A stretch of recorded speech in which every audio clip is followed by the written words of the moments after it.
Sir Sankranti ಹಬ್ಬದ ಶುಭಾಶಯಗಳು ನಮ್ಮ ಚಾನಲ್ ವತಿಯಿಂದ. ಸರ್ ಇವಾಗ ನಾಳೆ ಸಂಕ್ರಾಂತಿ ಹಬ್ಬ, ಸೊ ಎಲ್ಲ ನಿಮ್ಮ ಒಂದು ವಾರ್ಡ್ ಜನತೆಗೆ ಮತ್ತು ಬೆಂಗಳೂರು ಜನತೆಗೆ ಸಮಸ್ತ ನಾಗರಿಕರಿಗೂ ಕರ್ನಾಟಕದ ಎಲ್ಲ ರಾಜ್ಯದ ಜನತೆಗೂ ಸಂಕ್ರಾಂತಿ ಹಬ್ಬದ ಶುಭಾಶಯಗಳು. ದೇವರು ಅವರಿಗೆ ಆಯಸ್ಸು, ಆರೋಗ್ಯ, ಸುಖ, ಶಾಂತಿ, ನೆಮ್ಮದಿ ಕೊಟ್ಟು ಕಾಪಾಡಲಿ ಅಂತ ಕೇಳ್ಕೊಳ್ತೀನಿ. ಸರ್ ತಾವು ಸೆಲೆಬ್ರೇಟ್ ಮುಂಚೆ ಚಿಕ್ಕ ವಯಸ್ಸಲ್ಲಿ ಏನು ಮಾಡ್ತೀರಿ, ಈಗ ಯಾವ ರೀತಿ ಚೇಂಜಸ್ ಆಗಿದೆ? ಸೆಲೆಬ್ರೇಟ್ ಅಂದರೆ ಆಗೆಲ್ಲ ಹಸ್ಗಳಿದ್ದು ಆಗೆಲ್ಲ ಬಣ್ಣ ಬಳ್ದಿ ಹೊಸ ಹಗ್ಗ ಮೂಗ್ದಾರ ಎಲ್ಲ ಹಾಕಿ ಕಿಚ್ಚಾಯಿಸಿ ಮಾಡ್ತಾಯಿದ್ವು. ಈಗೇನು ಇಲ್ದಿರೋದ್ರೆ ಎಳ್ಳು ಬೆಲ್ಲ ಕೊಟ್ಟು ಆಚರಿಸ್ತಾನೆ ಮಾಡ್ತೀವಿ ಅಷ್ಟೇ. ಓಕೆ, ಡಿಫೆನ್ಸ್ ಅಂದರೆ ನಿಮಗೆ ಯಾವುದು ಇಷ್ಟ ಆಗುತ್ತೆ? ಹಳೇದೇ ಇಷ್ಟ ಆಗುತ್ತೆ. ಹೌದು, ಹಸ್ಗಳೆಲ್ಲ ಇತ್ತು, ನಾವೆಲ್ಲ ಹಸ್ಗಳೇ ಮೂಲ ಎಲ್ಲ ಬಂದು ಹಸ್ಗಳೇ ಜೀವನ ನಮಗೆ. ಅಪ್ಲಿಕೇಶನ್ನು ಹಾಕ್ತೀನಿ ನಾವು.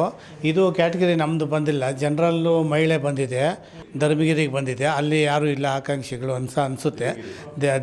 ದೇವಗಿರಿಗೆ ಅವ್ರು ಇದ್ದಾರೆ ಬೇರೆ. ಧರ್ಮಗಿರಿಗೆ ಆಕಾಂಕ್ಷಿಯಾಗಿ ಅಪ್ಲಿಕೇಶನ್ ಹಾಕೋಣ ಅಂತ ಇದ್ದೀನಿ. ಸಾಹೇಬ್ರ ಹತ್ರನೂ ಕೇಳಿ ಮಾತಾಡ್ತೀನಿ, ಕೊಟ್ಟರೆ ಸಂತೋಷ.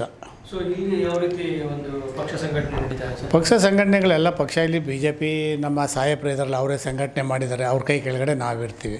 ಓಕೆ, ಮತ್ತೊಮ್ಮೆ ವಾರ್ಡ್ ಜನತೆಗೆ ಸಂಕ್ರಾಂತಿ ಹಬ್ಬದ ಶುಭಾಶಯಗಳು. ನಮ್ಮ ಯಡಿಯೂರು ವಾರ್ಡು ಎಲ್ಲ ನಮ್ಮ ಕರ್ನಾಟಕ ಜನತೆಗೆ, ನಮ್ಮ ಪದ್ಮನಾಭನಗರ ಜನತೆಗೆ ಸಂಕ್ರಾಂತಿ ಹಬ್ಬದ ಶುಭಾಶಯಗಳು.